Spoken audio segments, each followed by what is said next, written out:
Na rya Yesu Kristo amahoro y'Imana abane namwe mwebwe mudukurikirana kubahetse official reka tubifurize umugisha w'Imana reka tubwire abantu bari hanze mu bihugu bitandukanye namwe reka tubifurize umugisha reka tunyarukire muri Afurika namwe tubifurize umugisha reka tujye mu majyaruguru mu majyepfo mu burasirazuba ndetse no mu burengera bwaryo namwe tubifurize umugisha w'Imana reka tunyarukire hano i Kigali namwe reka tubabwire ngo amahoro y'Imana abane namwe reka tubwire abantu bababaye ngo ni mwihangane uyu munsi waba uri kurira ariko ejo ukavuza impundu ndetse ntabwo dushobora kwibagirwa abantu barwaye namwe reka tubabwire ngo ni mwihangane Yesu aracyafite imbaraga zo gukiza kandi aracyafite imbaraga zo kuba yagukora ku gisasiro uriho rero nge uri kuri mikoro nitwa Zaninga Christina turi kumwe n'abakozi b'Imana bafite ubwiza bw'Imana bafite amavuta y'Imana reka tubakire turabakire mu izina rya Yesu.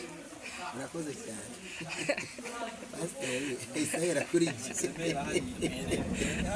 murakoze cyane bakunzi ba Abahetsi TV cyangwa se official yego Imana ibahe umugisha turabakunda turabashumba nk'uko babivuze ubwiza bw'Imana bukomeze butugumeho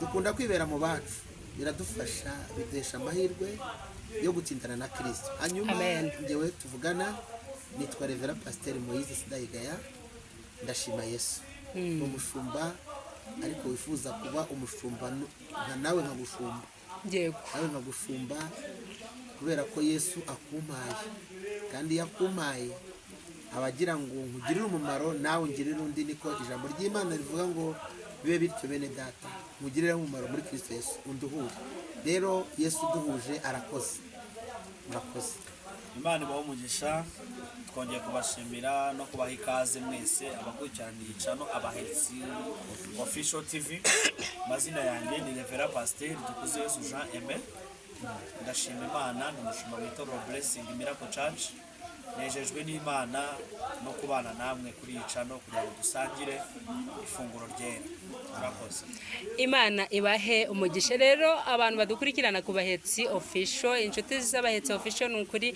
reka mbabwira ngo turi kumwe n'abakozi b'Imana bafite amavuta hanyuma rero mutere dutebe mwicare mwumve ijambo ry'Imana haleluya hanyuma reka tubakire musenge Imana ubundi icyo Imana yabashize ku mutima mukibwire Abahetsi Official. Reka nangize isengesho dusenga Imana mushumba nawe araza gusenga asoza abahesha umugisha. Amen. Mana yacu nziza turagushimiye. Oh haleluya. Uhaye umwanya pesiko tala shango merefo. Uhaye umwanya mwiza cyane wo kuva ijambo ryawe. Ijambo ryawe ni rizima, ijambo ryawe ni ukuri, ijambo ryawe ni ubuzima, ijambo ryawe ni umutsima umuntu arya agahaga. Ijambo ryawe ni wo muyobozi mukuru bishobora kuyobora umuntu. Ijambo ryawe duhaye ikaze buri muntu wese muri uyu mwanya kugira ngo muri iri jambo yakiremo ibimukwiriye ibyo wamuteguriye dufatanye guhabwa umugisha n'abera mu izina ry'umwami wacu Yesu Kristo amen amen. Imana ibahe umugisha reka dusome ijambo ry'Imana turasoma mu gitabo cy'ibyakozwe n'intumwa igice cya 28 umurongo wa mbere tumanuke tugeze ku wa 6 twumve ikintu havuze muri aka kanya. Amen. Reka dusome ijambo ry'Imana riboneka no mu byakozwe n'intumwa Amen. 28 umurongo wa 6 umurongo wa 1 kugeza ku wa 6 tumaze gukira tumenya yuko iyo kirwa cyitwa Merita bene igihugu batugirira neza cyane baducanira umuriro batwakira twese kuko hari imvura n'imbeho ariko Paulo amaze guteranya umuganda w'inkwi arazicana inshira iva mu muriro iruma ku kiganza imuruma ku kiganza bene igihugu babonye icyo gikururuka kirereta ku gikonjo cye baravugana bati ni ukuri uyu muntu ni umwicanyi nturora nubwo yakize mu nyanja idacu rwa kibera ntimukundira kubaho ariko akunkumurira icyo gikururuka mu muriro ntiyagira icyaba ba bandi bategereza yuko ari bubyimbe cyangwa ari bupfe akindutse ariko bamaze umwanya munini bakibitegereje babona ntacyo abaye barahindura bati ni imana. babarira ngiye kuvuga mu ncamake ijambo umurongo wa 1 kugeza ku wa 5 ndagusigira uwa 6 ahavuga ngo babandi. amen. Uyu ni Pawulo nitwinjira mu nguruze yabanje kwitwa Sawuli cyane, arenganya ubwoko bw'Imana, arenganya abantu b'Imana mu karengane k'abakristo. Ubwo twavuga amatariki n'amezi n'ibinyejana, ibyo sibyo tukuzaniye ijambo ry'ubuzima muri aka kanya. amen. Ngo bahenze. amen. Haleluya. amina. amen. Sawuli yabaye Pawulo yahawe amavuta, yahawe umwambaro Yego. umunsi bicaga Stefano. Stefano bamutera amabuye ngo yakuyemo umwitero yari yambaye, ngo awunase ugwa ku birenge bya Sawuli akitwa Sawuli. Ako kanya ikintu Imana yari ikoze, yari ifashe uruhererekane rw'amavuta iruvanye kuri Stefano irujyanye kuri Sawuli. Ntiyabimenya. Muri iyo minsi Sawuli ataramenya ibyabaye, ngo afata indi gahunda yo kujya i Damasiko. Habwa ateye n'abandi bantu bigize ngo n'ab'Imana, bigize ngo n'aba Yesu. Tihaje ngo babi Damasiko, reka nabo ngewe mbereke. Wagenda azi ko agiye kubereka. Wageze mu nzira hagati, wa mwitero yafashe, wa mwitero wamuguyeho, ngo nuko indogobe irahagara, irahuma. Pawulo arahuma, ngo cyakoze yumvishwe. Ngo Yesu arabaza ngo ariko bite byawe ubundi Sawuli ndenganyiriza iki? Ushaka wiki? Sawuli ati se murenganya gute ndakuzi urinde? Ni jewe Yesu. Sawuli yaratarabona Yesu, yaratarabona ari ukumwumva gusa, nabwo amwumvira mu barenganya, taramenya n'ubutware bwe. kumbe buryo iyo urenganyije umukristo si uburenganije, uburenganije Yesu. Niyo buryo impamvu Imana yihutira gutabara, niwe yavuga ngo nijye urenganya. Sawuli navuga ngo urenganya gute? Iyo urenganya banje nijye urenganya.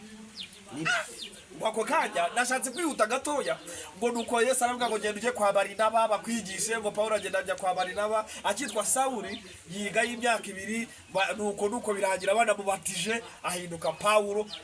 Agitangira ivuga butumwa rero ahura n'ikibazo gikomeye. Pawulo atangiye ivuga butumwa atemerwa, kandi bamwe abataramwemeraga none abapagani.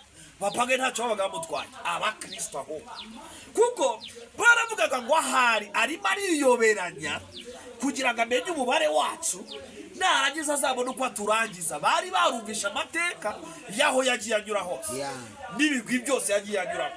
Abakristo rero nibo ba mbere batinyaga Pawulo aragize arambwira ngo hoya mwe kundinya, narahindutse, narakijijwe. Abantu se uzavuga ngo wakijijwe ku magambo, ikizemeza abantu ko wahindutse wakijijwe ni imbuto uzabera.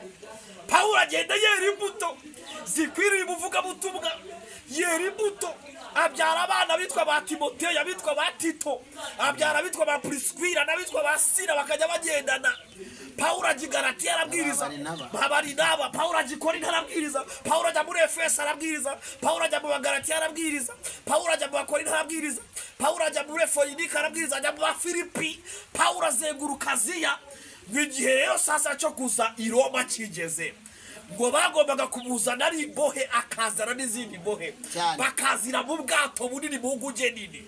Ngo umuhanuzi witwa Agayo ngo araza afata umushumi wa Pawulo, ngo arawibohesha, ngo aravuga ngo ndahanuye mu izina ry'Uwiteka, nyiri uyu mushumi niyemere kujya i Roma, najyayo bazamuboha bamwicireyo. Ngo Pawulo aravuga ngo umushumi ni uwanjye, ngo ariko niba bazanyica bampora kuvuga Kristo, nzemera njyeyo, nta kibazo, nzemera njyeyo. Ni umuntu wemeye akajya i Roma azi ko agiye gupfira. Ataragera i Roma rero Imana ibona ko hari abantu bari ku kirwa cyitwa Merita batarabwirizwa, bataramenya Imana, batarayisobanukira. Imana iravuga ngo kugira ngo aba bantu bamenye Imana, Pawulo ahagere, nuko nteze ikibazo mu nguge. Hari harabuze umuvuga butumwa n'umwe n'umuhanuzi n'umwe wiyaminiya ngo ajye ku kirwa cy'Imerita. Imana igira amahirwe, ibona iyo nguge irimo iranyura muri iyo nyanja. Iravuga ngo ngiye kwemera mpombya aba bantu inyanja, bahombye n'ibiri, ndakunda bahombya inguge, bahombye n'ibiri mu nguge. Ariko ikintu ngamije ni uko Pawulo agera ku kirwa. abantu bari ku kirwa bakamenya mu bice 27 haravuga ngo Pawulo arota mu nzozi ngo marayikaza ngo aramubwira ngo humbura wowe nabo muri kumwe ntabwo muri bupfe ngo ari kwiyiguje n'ibintu byose birameneka mu maso ngo arakanguka. Imana yakwemera ko uhomba ibintu byose ariko ntiyaguhomba wowe. Yakwemera ko ubura ibintu byose ntabwo yakubura. Igushaka utaha rwose igushaka ngo muri icyo gitondo Pawulo abwira umurinzi mukuru w'ubwato captain aravuga ngo ndavuganye n'Imana. Ayasite kotalabo ndavuganye n'Imana. Imana mwavuganye twavuganye yakubwiye ngo iki? Yabwiye ngo iyi nkuge irameneka n'ibirimo byose birameneka ngo ariko nta muntu uri bupfe.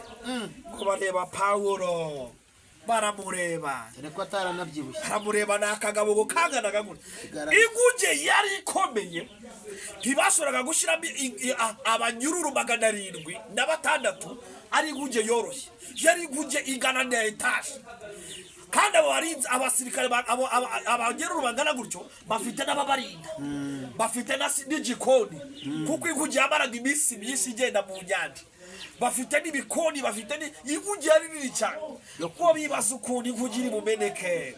Bakibitekereza muri icyo gitondo cy'umuseke inguge isekura ku ibuye. Imana itegura ibuye inguge ikubitaho bikubiseho amazi atangira kwinjira.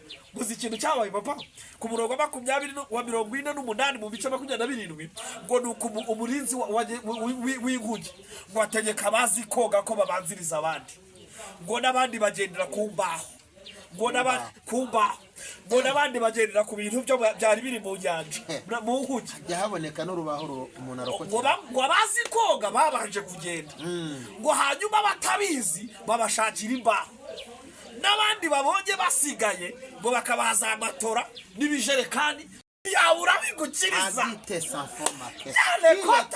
Ndashaka ko nujya kuri ya murongo uvuga ngo babandi uvuga cyane ku nzira z'Imana zihishwa abanzi bacu cyane. Uvuge ku nzira z'Imana zihishwa abaturwanya. Pawulo rero bw'ibyo birangiye atanga ubuhamya ngo tumaze gukira tumenya bakize muri iyo nyanja ngo tumenya ko ikirwa tugezeho cyitwa Merita ngo bene icyo gihugu ngo baratwakira. Bari abantu bazi gutanga keyo baravuga ngo yo pole ngo bahita babazanira umuriro vuba vuba kuko baravuye mu nyanja ikonje ngo hari n'imbeho nyinshi. Babazanira ibyayi ngo muri ako kanya Satani ntiyanyurwa. Satani washatse kwicira Pawulo muri Efeso. Satani washatse kwicira Pawulo muri Antiyokiya. Satani washatse uzi ngo yakubitiweyo yakubiswe ngo 49 waje kumukubita 50 imbere y'umwami witwa Feliki. Barabihindura baravuga ngo ubwo ari 49 turakubabariye. Satani washatse kumwica yose ntiyanyurwa ngo amusanga no kukira ngo nuko Pawulo waragije baravuga ngo giye nanjye gucana. Wagitangira gucana umuganda wiwe ngo inciri iva mu muriro. Wumva ahantu inciri iturutse. Inciri irumye Pawulo iturutse mu muriro ngo ariko nawe arangije arongera yikungumurira mu muriro. Hahandi inciri yamurumye ituruka nyine mu muriro abari nawe ayikungumurira. Kubera iki inciri itari yapfuye itararuma Pawulo ko n'ubundi yari iri mu muriro kuki itari yapfuye itararuma Pawulo? Kubera iki se ngo yari kugumumuriyemo mu muriro noneho igapfa? Hari ahantu utacikira ikibazo, hari ahantu utacikira ikigeragezo, hari ahantu utacikira uburwayi, hari ahantu utacikira abagusebya, hari ahantu utacikira abarozi, hari ahantu utacikira umurozi, hari ahantu utacikira umuntu ushaka gusengera urugo, hari ahantu utamucikira kubera ko arakuzi, azi aho utuye, azi aho wavukiye, azi uko witwa, azi aho ukorera, azi aho wirirwa, azi ibyo ukunda, arakuzi. Kuri iyo tere nyine niwe azakurwanyiriza. Ikintu usaba gusa cyonyine gusa, ikintu utegereje gusa, utegereje Imana izaza ikavuguruza imigambi yawe. Utegereje Imana izaza ikavuguruza Imana ishimwe. utegereje imana izaza ikavuguruza ibyo baguteze, utegereje imana izaza ikavuguruza amazina bakwise, utegereje naho ubundi tere n'imwe, aho inzoka yamurumye ituruka ni naho yayishwungumuriye irashe, kuko itari yahiye mbere kandi yari iri mu muriro igategereza gushya ari uko ayijugunye. We kwibaza ukuntu uzatabarwa, Uwiteka ntawagisha inama, uzatabarwa bose babireba uko Morodekayi yatabawe. Narindi muvuga ngo ndagira ngo winjire muri ya jambo niwe ngo babandi niryo shaka winjira, kuko ndashaka twarihaye topic ivuga ngo inzira Imana izanyuzamo igukiza ntabwo bazizi, inzira Imana izanyuzamo ibikora ntabwo bazizi. Oya, ndashaka ndisasirira ijambo neza mushumbu nyumve. Twarabanye dushonje, twarabanye tunanutse, twarabanye muri iki gihugu tudafite aho kuba, twarabanye guhera za 2001 na 2002 umuntu avuga ibyuze ikaza adafite n'amanashi yo kunywa, adafite n'umushwari wo kwihanaguza, tugenda inkweto ivumbi rigatuzaho, tutanafite na siraje. Twarabanye, twari ba Pawulo b'icyo gihe. Hari igihe kiri kurumba kandi kakurumira ahantu abantu bareba, hari igihe ubugumba bugufata bukagufatira mu muryango washatse batabihanganiye, hari igihe igisebo kigufata, incira akaba ari igisebo, amagambo akaba ari yo ncira, uburwayi bukaba ari yo ncira, agasuzuguro kakaba ari yo ncira, inzara akaba ari yo ncira, kandi kakurumira ahantu abantu bareba. Umva ijambo ry'umurongo wa 6, uruhame bukarubana. Bene igihugu babonye icyo gikururuka ngo baravuga ngo ni ukuri uyu muntu nubwo yacitse byinshi uyu munsi nawe urumva ko bari babizi ko ari byo yacitse. Erega barakuza ari byo wasimbutse, ubu ntabyo wasimbutse, barabizi ko bagerageje. Komereza wa mushumu murongo wa 5 n'uwa 6. aho ngaho wa 5 wavuze ngo ariko akunkumura icyo gikururuka mu muriro ntiyagira icyaha. Ijambo rikubwira ngo itegure, tangira ukunkumura ibyo bintu, tangira ukunkumura ibyagufasheho, tangira ukunkumura ibyo bintu bagutegaga, tangira ukunkumura izo mbaraga. Bwira abazimu ko batazagushobora, babwire ko n'iryakeye ryari ribi, babwire ko n'ubwashize babigerageje, babwire ko hari n'ibindi bahereje, babwire ko n'ibyo wohereje bitari byoroshye. Kunkumura ibyafasha abo bana bawe, kunkumura ibyahagurukira urugo rwawe, kunkumura umudayimoni ufata umugabo wawe, kunkumura gutuma urugo rwawe rusenyuka, kunkumura uwo muzimu, kunkumura ni wowe uri bukunkumure. Kandi iyo shira nta kindi shaka ni ukugutsinda aho ngaho muri icyo kibazo. Irashaka kugira ngo uhagwe kandi ngo upfe ubyimbye cyangwa ukindutse. Ariko ndagira ngo nguhanure ijambo ribeshaho. Imana yavuze ngo noneho babandi bagitegereje, babandi babikoze, abo mu rwongorerano, abari baguhanze amaso, abari baraguhaye iminsi, abakubariraga iminsi, abari baraguhigiye, abari barabaye mu magambo y'urwongorerano, abari bazi kutazakoje amaso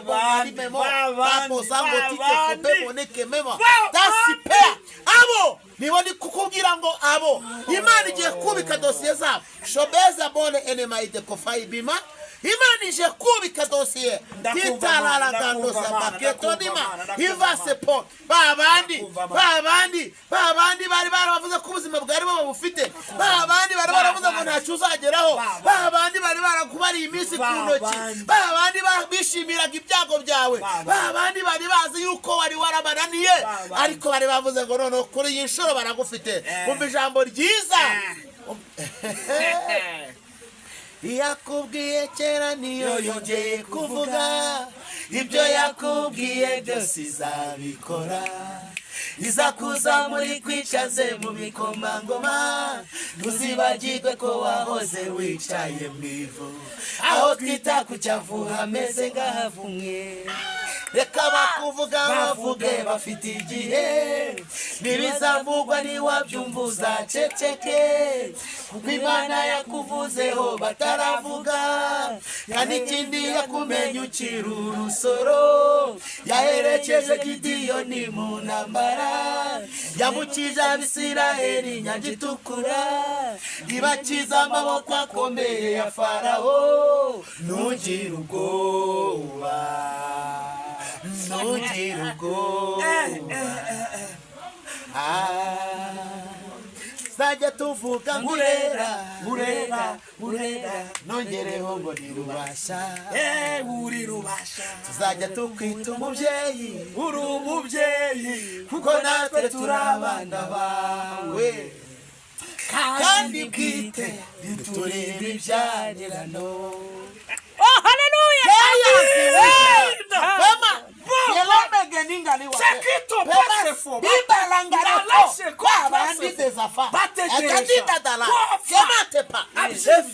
ndavuze ngo ntacyo bagutwara pili wizikitaha ndumva imbaraga shoneza langi niyo wazake tuku afakike totola iguha ubuzima iravuze ngo baho Yego.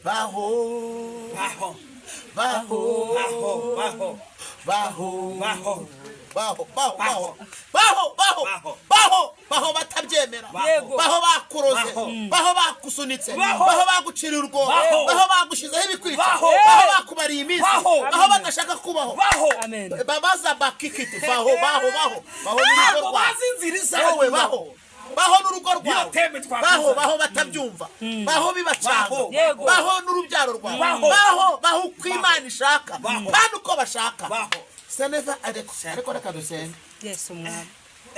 reka dusenge turahanuza ijambo ry'ubuhanuzi ubundi babyita rema hari icyo bita rogose akaba na rema rero ntabwo ari rogose ni rema turi mu mwuka w'ubuhanuzi siniva ngo soke papota yandi tatoke veki ya mahayi twe twarabisigiwe twarahamagawe twumvishijwe uwiteka yaravuze turamwumva abandi bategereza yuko ari barategereje abyimye nari nguhanuriye ngo mubwire ngo hari uwari ugutegereje